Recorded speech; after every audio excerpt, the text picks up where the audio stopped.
On dit souvent que les grands rêves appartiennent aux grands cœurs. Mais parfois, ce ne sont pas les rêves ordinaires qui façonnent l'avenir, c'est la vision, la capacité de voir là où les autres ne regardent même pas. Aujourd'hui, je vais vous raconter l'histoire d'Amir, un jeune adolescent différent de sa génération. Alors que ses camarades se contentaient d'imiter les modèles établis, lui, il osait penser autrement.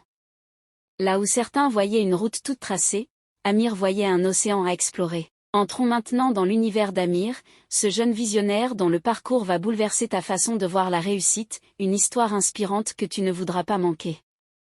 Alors n'oubliez pas d'aimer et de vous abonner. Amir avait 16 ans. Il vivait dans un quartier simple, entouré de jeunes de son âge qui parlaient presque toujours des mêmes choses. Un jour, je trouverai un bon emploi, disait l'un. Moi, je vais acheter une belle voiture, ajoutait l'autre. D'autres encore rêvaient de construire une maison, se marier, et vivre comme tout le monde. Mais Amir, lui, restait silencieux. Non pas parce qu'il n'avait pas de rêve, mais parce que ses rêves ne ressemblaient à aucun des leurs.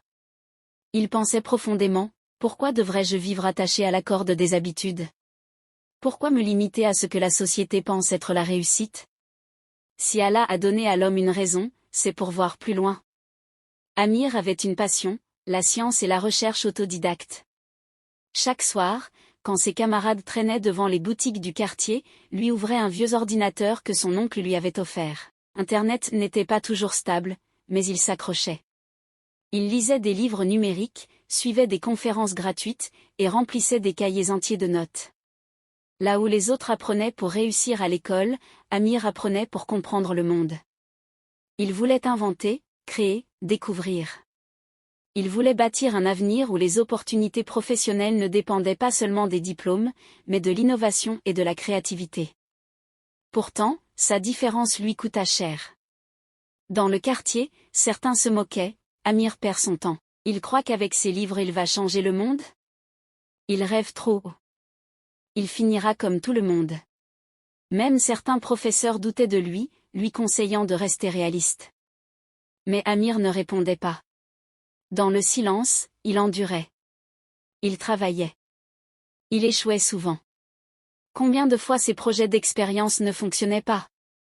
Combien de fois il resta éveillé jusqu'à l'aube pour corriger une erreur? Mais au lieu d'abandonner, il répétait dans son cœur, « Rien ne m'ébranlera, car je ne cherche pas seulement un succès terrestre. Je cherche à comprendre, à servir, et à ouvrir des portes nouvelles. » Les années passèrent. Amir continua ses recherches, seul, avec une patience incroyable. Puis, un jour, son acharnement paya. En travaillant sur des solutions technologiques adaptées aux réalités de son pays, il inventa un petit dispositif simple mais révolutionnaire, un système permettant de transformer l'énergie solaire en une électricité abordable pour les foyers les plus pauvres. Personne n'y croyait. Mais lorsqu'il présenta son projet dans un concours local, les juges furent stupéfaits. Rapidement, la nouvelle se répandit. Ce jeune adolescent, que l'on avait sous-estimé, venait de créer une invention qui pouvait changer la vie de milliers de familles. Amir ne devint pas employé.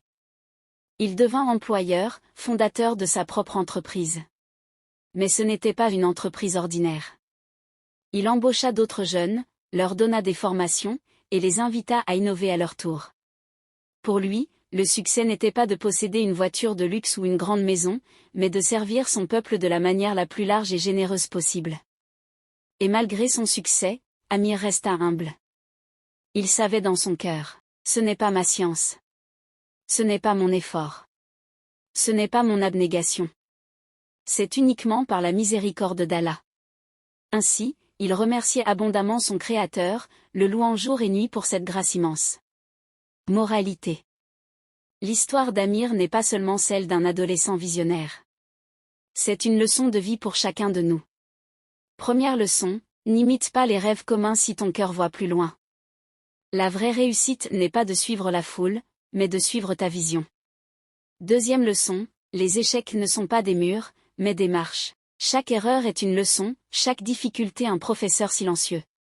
Troisième leçon, le silence est une force. Tu n'as pas besoin de répondre aux critiques, laisse tes résultats parler à ta place. Quatrième leçon, le véritable succès n'est pas égoïste. C'est de servir, d'élever les autres, et de laisser une trace qui profite à ton peuple. 5e leçon, et surtout, n'oublie jamais que ce n'est ni ta science, ni ton intelligence, ni ta force qui t'amène au sommet. C'est uniquement par la miséricorde d'Allah, le pourvoyeur de tout bien. Alors, retiens ceci, vis avec une vision, endure avec patience, et quand Allah ouvrira pour toi les portes du succès, sois reconnaissant, car le succès ne vaut rien sans la gratitude.